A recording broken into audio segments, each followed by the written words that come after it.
Hello and welcome to the Crimewatch Roadshow for the whole of June. We are live from all around the country, bringing Crimewatch to you. This morning, Rav is in Hampshire. Good morning, Rav. Morning, Sophie. Today I'm in Eastleigh near Southampton, and believe it or not, behind me, these were 5 classic cars that had been lovingly restored over a period of nearly 40 years. And we're on the hunt for those who thought it would be fun to set them alight. We do need your calls. They really do make a difference. Our number is there on screen, so if you can help, please do get dialing. Coming up, the woman whose life was changed forever in just 5 minutes when robbers broke into her home.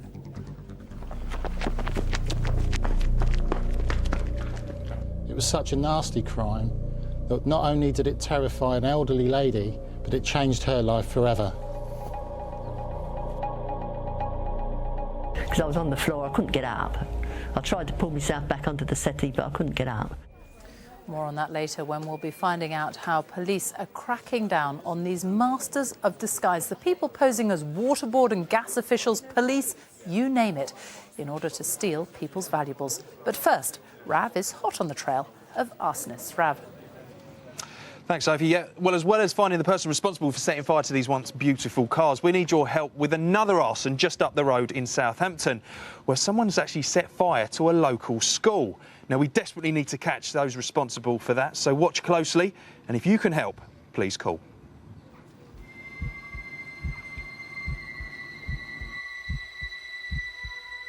It does make you feel absolutely disgusting. You know, why does somebody want to come, in the early hours of the morning and actually try to, destroy a great school?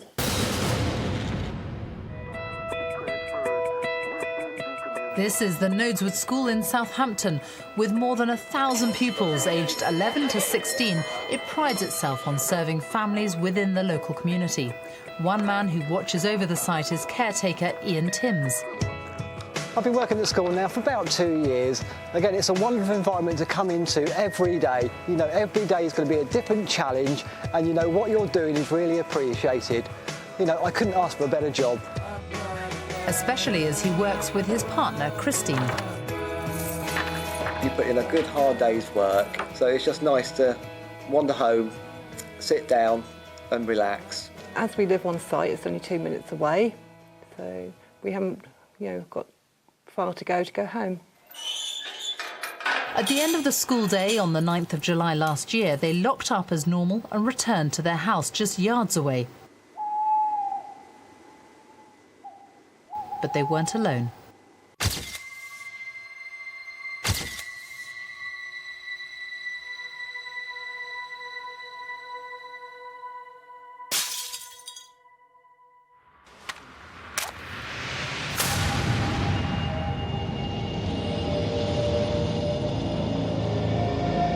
A window in the administration block had been smashed. An office was on fire. And as the school files of data and records caught alight, the flames began to spread. Woken by the fire alarm, Ian and Christine rushed to the school. It is just sheer panic, it's fear. It's very scary just to see flames coming out of a building you love is very scary. We've got fire, flames, smoke. Got a fire? Yes, thank you. OK, yeah, we've already got somebody on the way responding to the fire alarm. Oh, yes, you now. As I went back out the house, in come the fire brigade.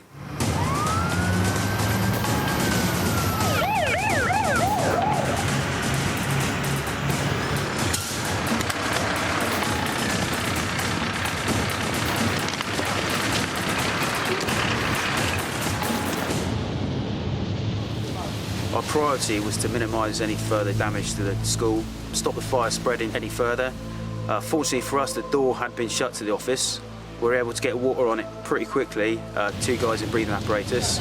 We then had the potential for someone to be in the school as well, so we had to check the rest of the school to make sure that no one was in there.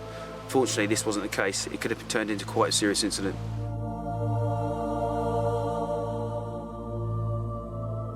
During the examination of the scene, we were looking for clues that might identify the cause and origin of the fire. As the scene examination continued, it became clear there was no accidental cause and that we were investigating an arson. The arsonist caused £5,000 worth of damage. If the fire had spread further or someone had been inside, the consequences could have been unthinkable.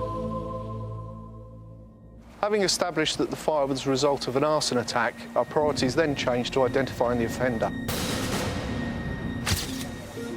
Through a review of the school CCTV footage, we recovered footage of a male seen in the school grounds 2 minutes before the fire. It's that male we would like to identify.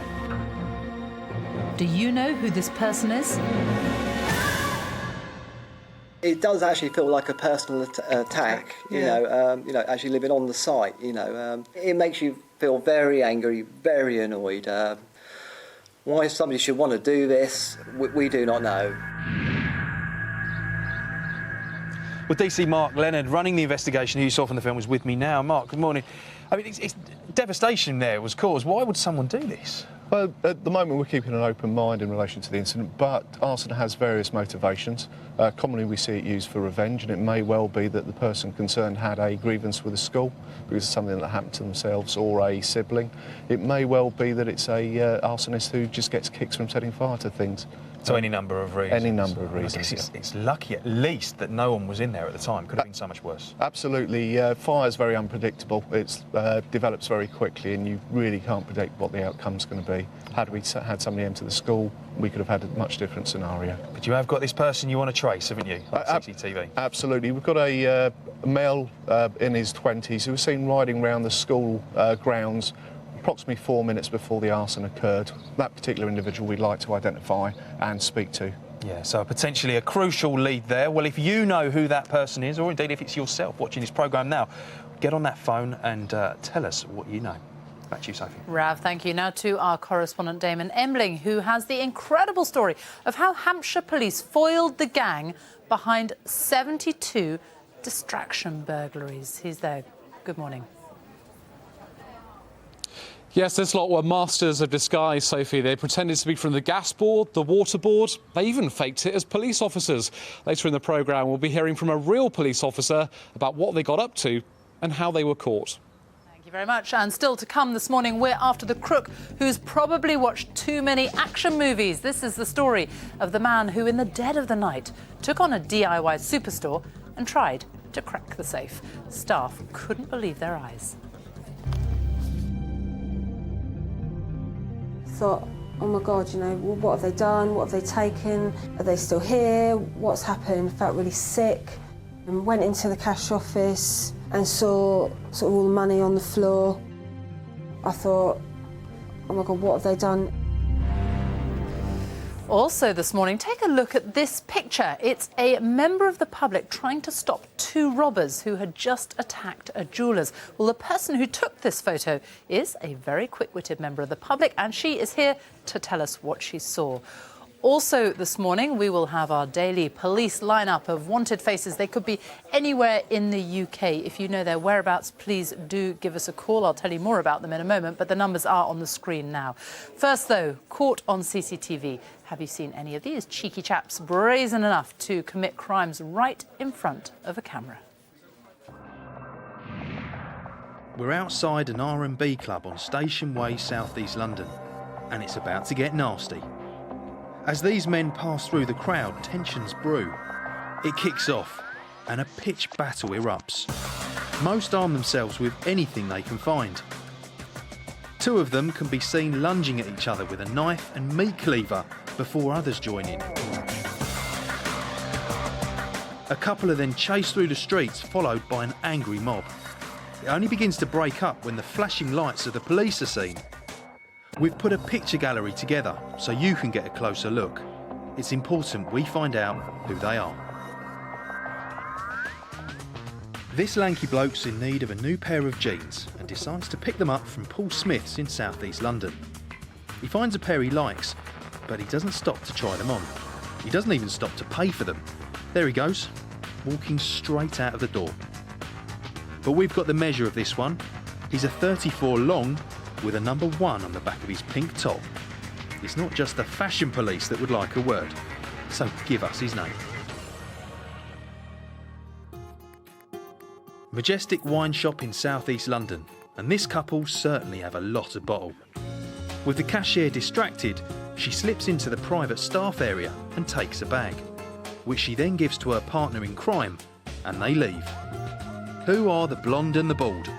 Let us know if you recognise them. William Hill on the Seven Sisters Road, London, and this punter's feeling lucky. There's no one at the tills, and that's when he uses a device to hook the money out of the cash trays and scarpers. Odds on we'll get him. We just need to put a name to this face. Please do call if you have spotted anybody you know. The numbers are there on screen right now. Now, so many of you have called in over the past few weeks, and your calls have led to some great results. Do you remember this face over here? This is Stephen Bazanko. He was wanted for driving offences. Thanks to viewers who phoned in, he is now in prison. Here is Ernie Cunningham. He was sentenced to 2 years for false accounting, but skipped bail and went on the run. He is also now behind bars. And Stuart Millard, he was wanted for burglary offences, and after information that came flooding into Crimewatch Roadshow after we showed his face, he too is in prison. We've also had a development on the theft of all that paintball equipment. You may remember we showed you on Monday. Well, thanks to your calls, a man has now been arrested, and they have recovered some of the paintball equipment, a gun, hundreds of paintballs, a gas canister. So thank you very much to everybody who called in on that story. Right now, though, the story of the Masters of Disguise who carried out 72 distraction burglaries up and down the UK. It took a massive police operation, but Hampshire police finally got their men. Here's Damon with the story. Burglars use many tactics to get their hands on people's cash. One of the most callous is distraction burglary. Thieves pretend to be someone that they're not in order to steal your money, targeting the elderly and vulnerable. The victims are often unaware it's even happening.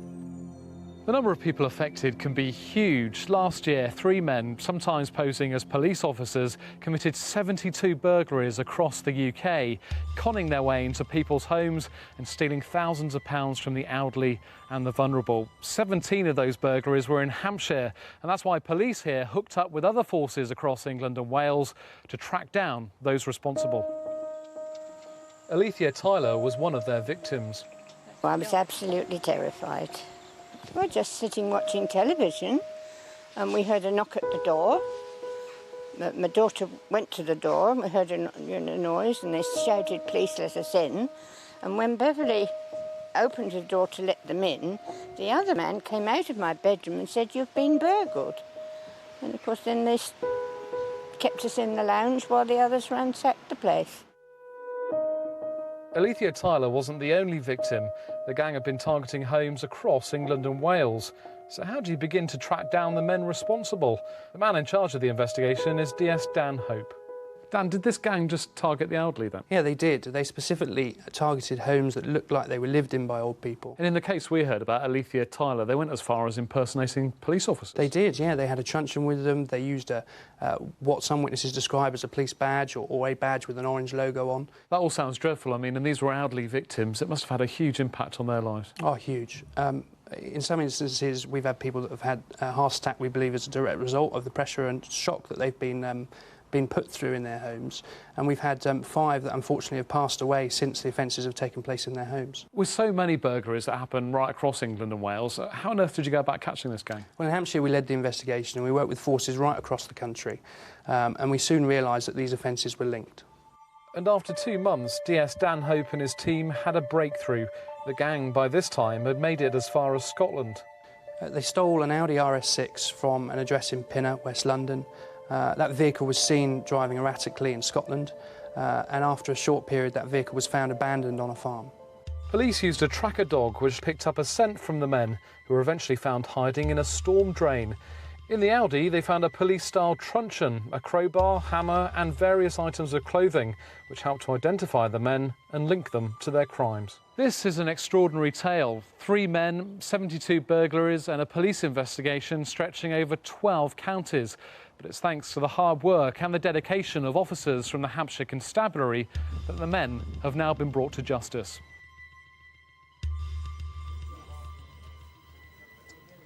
So, Damon, what happened to these 3 men in court then?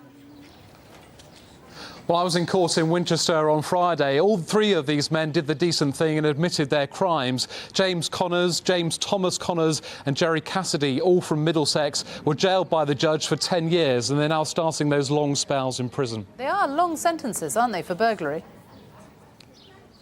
Very long sentences, Sophie, and I think the judge is sending out a clear message here. Certainly Hampshire Police are pleased that they got 10 years behind bars. And the judge said on Friday in court, words like hideous and appalling don't even begin to describe what this gang got up to. Damon, thank you very much. Now, some more of our most wanted faces. Are you going to recognise any of them? They are all wanted by police up and down the country. First of all, number one here, 34-year-old Chadadad Hassini is on the run. Lancashire police are looking for him after he skipped a court appearance for indecent assault in 2007. So where is he this morning? Number two here, this is Robert Brown. Brown is wanted by Avon and Somerset police in connection with domestic violence charges. He has scars on his right eyebrow and left hand and is believed to be in either Huddersfield or Hull. If you know where he is, do call us. Number three here is John William Gibbons, who also uses the names John William Blair and Sean Foley. Gibbons received 9 years for robbery in 1995. He went on the run and hasn't been seen since. Have you seen him? And number four here, 39-year-old Mark Bowes. He is wanted by police on various warrants issued between 2005 and 2006. He has the words Jade and the date 13/7/97 tattooed at the base of his neck. If you know where they are hiding, call or text. The numbers are on screen now. Or if you'd like to remain anonymous, do call the independent charity Crime Stoppers. Their number 0800 555 111. Now, still to come, Rav is in Eastleigh near Southampton, where a couple had to watch their collection of rare vintage cars going up in flames. This is a 1940 Morris SY series, which is impossible to value as it's only one of 12 remaining. And that is what it used to look like. Sadly, it was no accident. We are on the hunt for the arsonist responsible. Now, though, the case of the bungling burglar who couldn't crack a safe even though he had an entire superstore full of tools at his disposal. This DIY criminal needs catching. Watch closely. Hello, police, can I help you? Hi, I'm store manager of Wicks Building Supplies in Waterlooville. I've just come in to open the store and we've had a break-in. Do you know how they've got in? Back way, front way, or...? I really don't know. So what I is had a it? proper look around yet, but they've tried to get into the safe. This is the story of a small-time criminal who fancied his luck taking on one of the big boys. It's a tale of David and Goliath proportions. So who is the burglar who took on the Wicks DIY store? Walked in the morning, saw the cash office door open, thought, oh my God, you know, what have they done? What have they taken? Are they still here? What's happened? Felt really sick and went into the cash office and saw sort of all the money on the floor. I thought, oh my God, what have they done? On the 29th of March, this DIY store in Waterlooville became the target of a well-planned burglary. It was a normal day, there was nothing unusual. Closed the store at 8, locked up at 8:30, had a look outside, nothing to say otherwise, and set the alarm and went. There was nothing, no idea what was going to happen that evening. This was no normal night. Someone was about to put a spanner in the works. This offence took place overnight on the 28th and 29th of March. We know the offender came through the industrial site next door. He tampered with the alarm system, causing it to activate. When the alarm sounds, the staff are notified and they make their way to the store. We entered the building. We have to check the store, walk around the store, check to see if there's anything untoward. And once we feel happy that there's nothing untoward, at that point we can then reset the alarm and then leave the building. As checks were carried out in the store, it seems likely that the burglar watched from the shadows. When the staff locked up and left, he waited until the coast was clear and then broke in. This time he deactivated the alarm so no one would know what he was up to.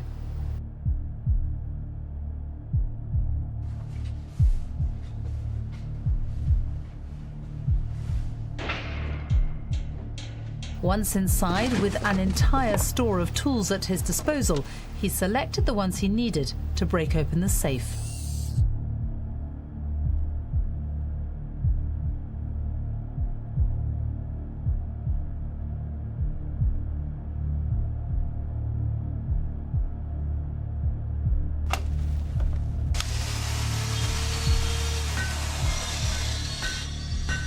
After an hour of hammering and angle grinding, he failed to break the safe.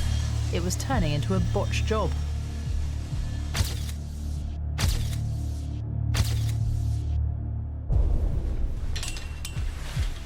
He had, however, found the keys to the smaller petty cash safe, from which he stole £800 before fleeing the store.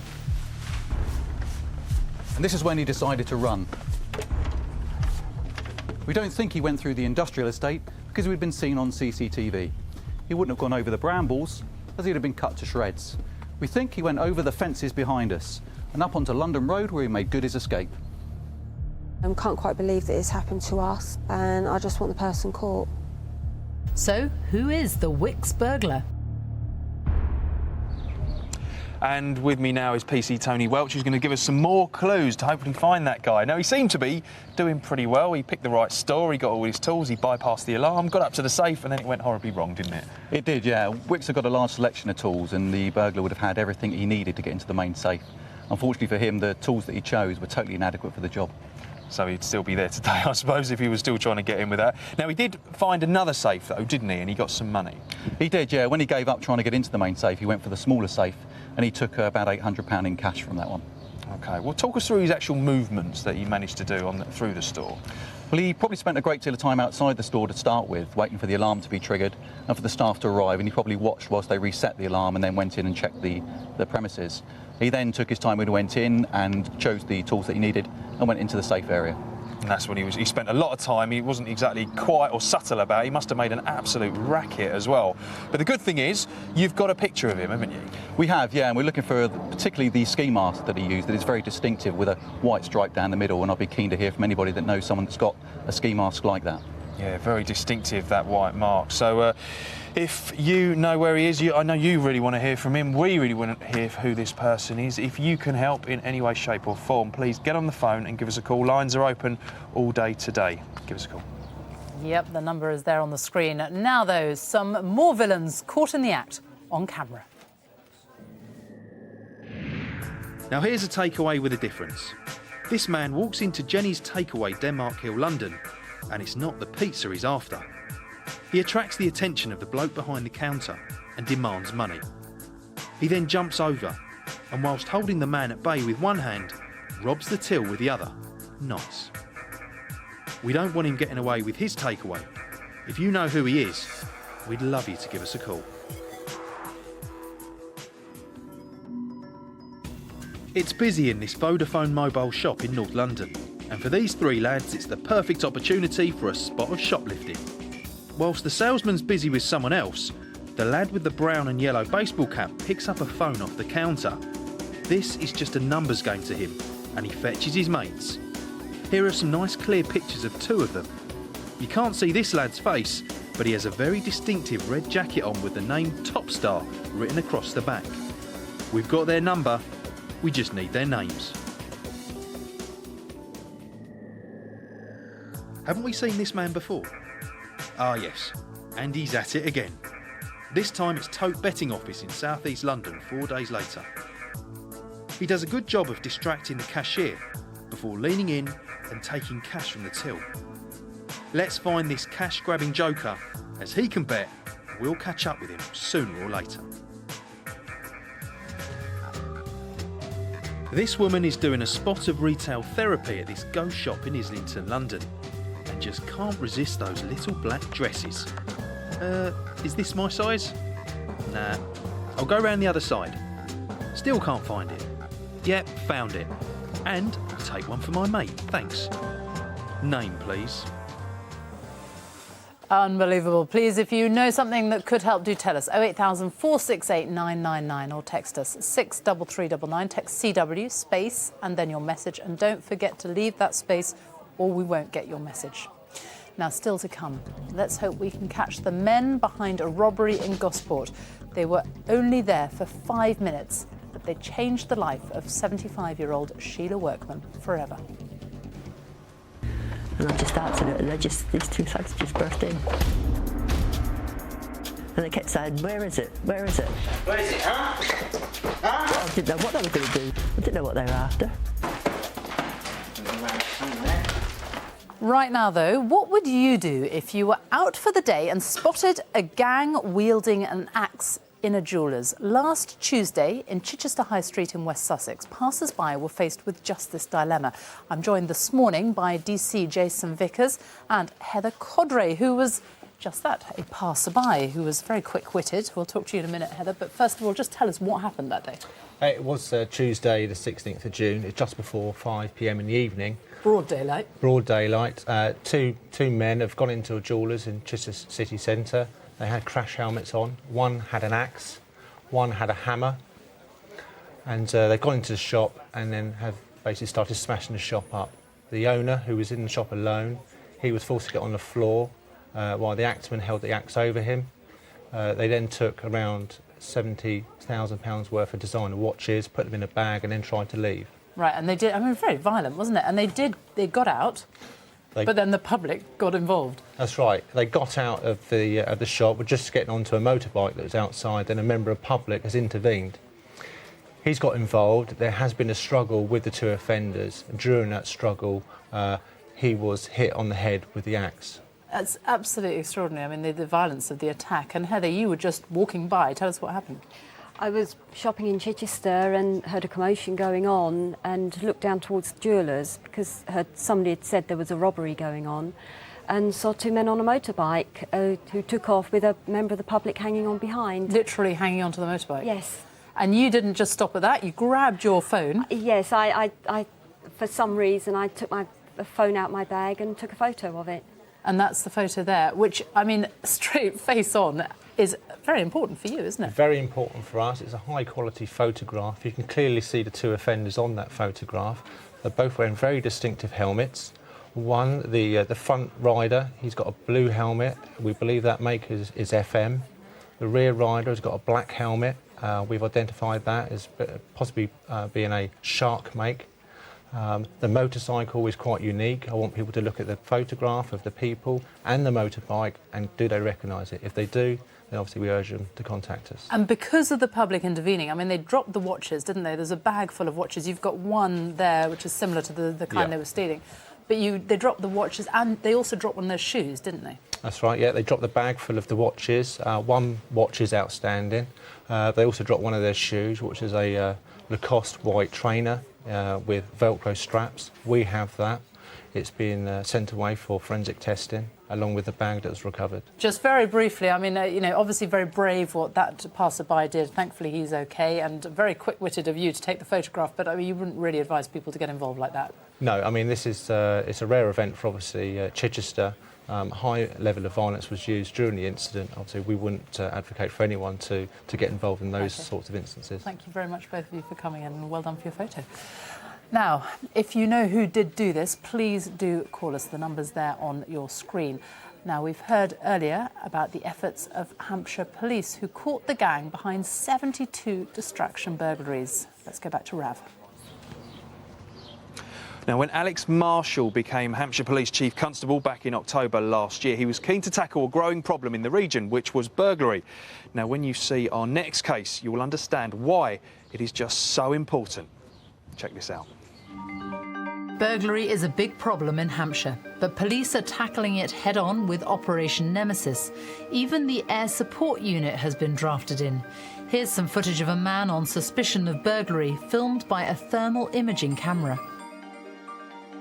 We use all of the resources at our disposal, whether it's the use of a dog unit, whether it's the use of specialist surveillance teams, whether it's the use of intelligence teams who are working in our communities, or whether it is ensuring that officers get to the scenes very quickly when burglaries are reported. All of those things took place throughout the whole of this year to ensure that we caught as many burglars as possible. The scheme has now been in operation for 5 months. But has it been successful? We're really pleased as a force about the feedback that victims and witnesses have given us. What we actually saw in terms of real numbers is we arrested over 1,500 burglars in the time that we were running, and there's been a 10% overall decrease in respect of burglaries actually occurring. But it's impossible to eradicate the problem completely. And it's made worse when it's actually impacting on the vulnerable within our community, so our elderly communities. That's exactly what happened to 75-year-old Sheila Workman, who was living in her home in Gosport. Robbers broke in and changed her life forever in just 5 minutes. I've been living on my own for about 18 years. I had good neighbours and all that, you know, I did feel safe. I live about 5 or 10 minutes walk away from my sister. Wasn't really worried about Sheila living on her own, but she didn't get out very much, so.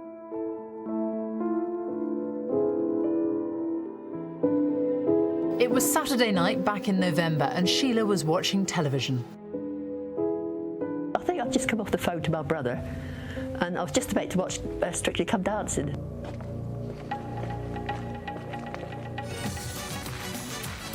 I was expecting this fellow that the children's charity I belong to.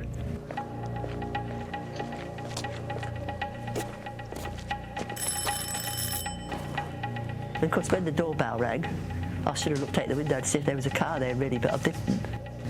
And I just answered it, and these two thugs just burst in.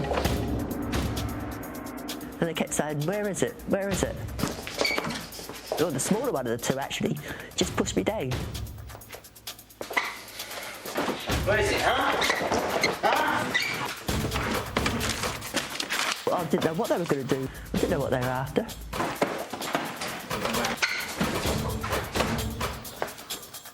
They found me purse and they just ran out.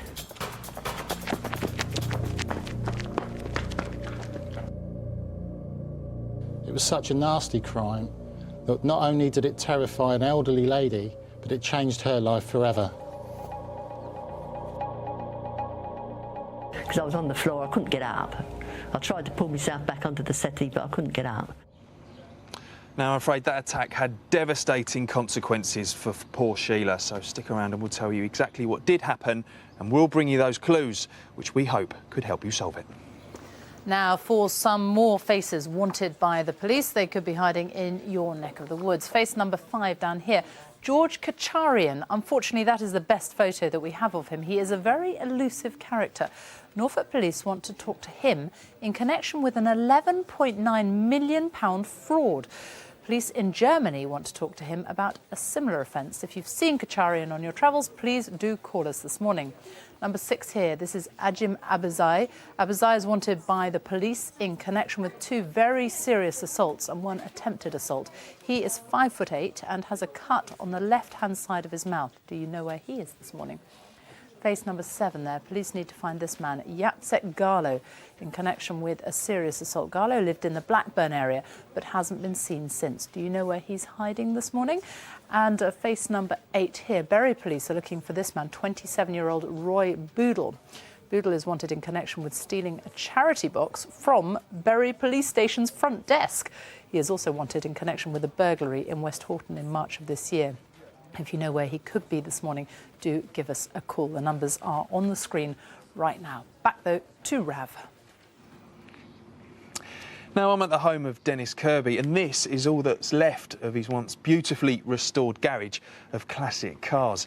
Well, let's meet him now. Dennis, this has just devastated you, I know, and it's not just the financial value, is it? No, it's not, no. It's nearly 40 years of hard work to get these cars up together, it is. And you were getting them to this level. Let's have a look at this. This gorgeous example here is typically what your other 5 vehicles were like at the time, isn't it? Exactly, yes. 40 years of hard work. Yes.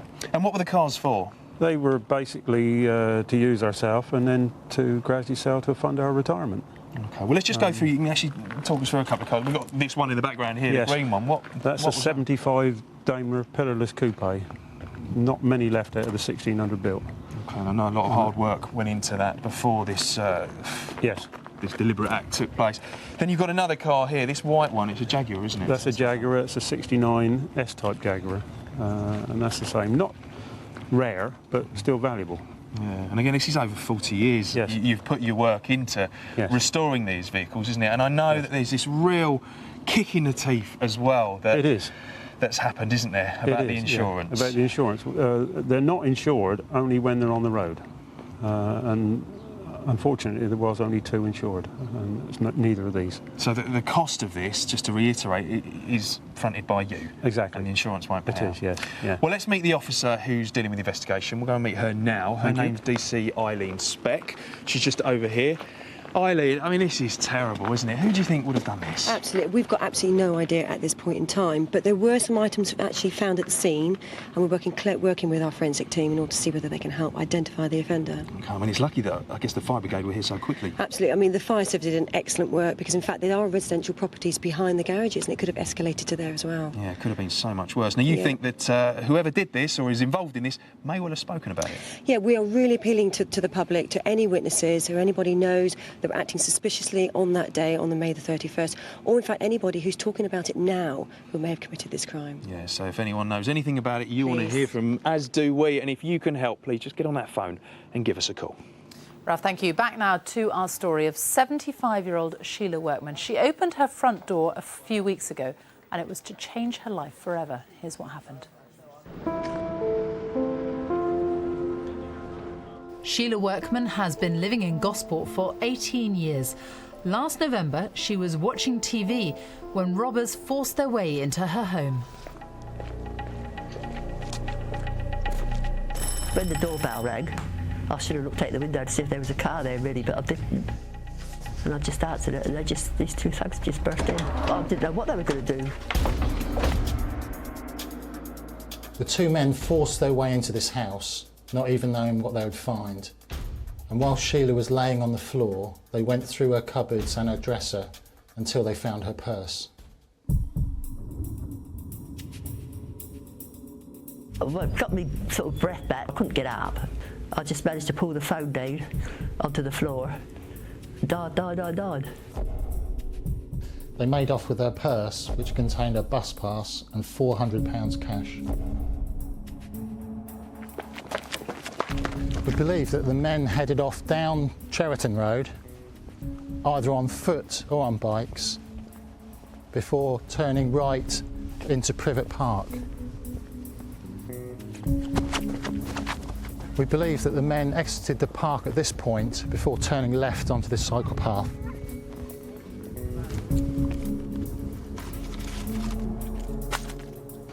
Here is the place where the 2 men emptied the purse before dumping it on the floor. This point is only a mile from Sheila's house, leading me to believe that the offenders are local. Sheila suffered a vicious attack and was left with multiple injuries. I had a broken hip. They put plates in my hip, and I had a broken elbow, and I got pins. They put a couple of pins in my elbow. Her severe injuries meant that Sheila couldn't return home. I couldn't go back there because they didn't think I'd be able to manage the stairs. But I didn't want to move from this area because I've always lived in this area. So I was lucky to get this place, really. The attack forced Sheila out of her own home and into sheltered accommodation, and she still hasn't recovered. Well, I'm getting a bit more confident. So I haven't been into town yet. I think I'm a bit nervous about getting on a bus to start with. It's been 7 months and the men responsible still haven't been caught. Sheila's brother Richard is worried that the attack could have been worse. If they hadn't have found her purse with the money in, I think it could have been a lot nastier. Yeah, I feel really angry. Yeah, I do, yeah. I feel really angry. Police have a good description of one of the men on which this e-fit is based. We want to appeal to any witnesses who saw what happened to Sheila, or anyone who may know who her attackers are. These men may strike again, and we need to catch them before they do. They could do it again and again if they get away with it. Rav, it's awful what's happened to Sheila. Well, the worst thing is the level of violence they have used against a defenceless old lady in her own home. And she's even had to move out into sheltered accommodation simply as a result of what these guys have done to her. It's unbelievable. Now, we have got those pretty good descriptions, though, so I'm going to remind everyone of those. The first one in particular, this guy's the one whose hood was pulled back, so Sheila got a really good look at him. He's in his early 20s, white, perhaps balding, round face and chin, and he's got light eyebrows. Now, interestingly, she says he was wearing square glasses with frames, so quite a distinctive mark there. Quite well built, wearing a navy blue hoodie, and she thinks he may well have had a local accent. Now, the other guy, she didn't get quite a good look at him because his hood was up, but he was also described as white with dark hair, slim build and possibly slightly younger, in his late teens. So there's a few clues there, and I really hope some people can phone in with names for these two. What more can people do, particularly older people, to protect themselves in their homes? Well, it's hard. One thing I would advise is large amounts of cash aren't kept in the home if possible, and also a really good, strong security chain on the front door. They work really well, they're a good visible deterrent, and they can save things such as this horrible, horrible crime. Rav, thank you. Well, there are more security tips for the elderly and lots of other tips and information on our website, bbc.co.uk/Crimewatch Roadshow. And if you can help, the numbers are on your screen right now. Lots of people have been calling us this morning. One of our wanted faces has been spotted, apparently selling CDs, another working as a doorman. And we've also had a name suggested for the Wicks robber, that bungling burglar who failed to get into the safe. All that information being passed on to the police. But now, Rav, what have you got for us coming up tomorrow? Well, sadly, I'm not going to be in this car, but I'm going to be across the Solent at the Isle of Wight tomorrow, where we're going to get exclusive access to the police operation that underpins the Isle of Wight Festival. By Friday morning, the crowds are flooding in, and with them comes one of the biggest problems: drugs. Hampshire police have brought in reinforcements of the four-legged variety to check those heading into the festival. They're physically searched by security, and at the end of that, we have the drugs dogs, and all the dogs are doing is basically sort of go around having a sniff, and they will just stay or sit by anyone that they think has either been in contact with or has drugs on them. So do join us tomorrow when we'll have more on that. We are also on the hunt for people stealing parking meters, would you believe it? But thank you for all your calls. Keep them coming. The lines are open all day. We'll see you at the same time tomorrow, 9:15. Do join us then. Bye-bye.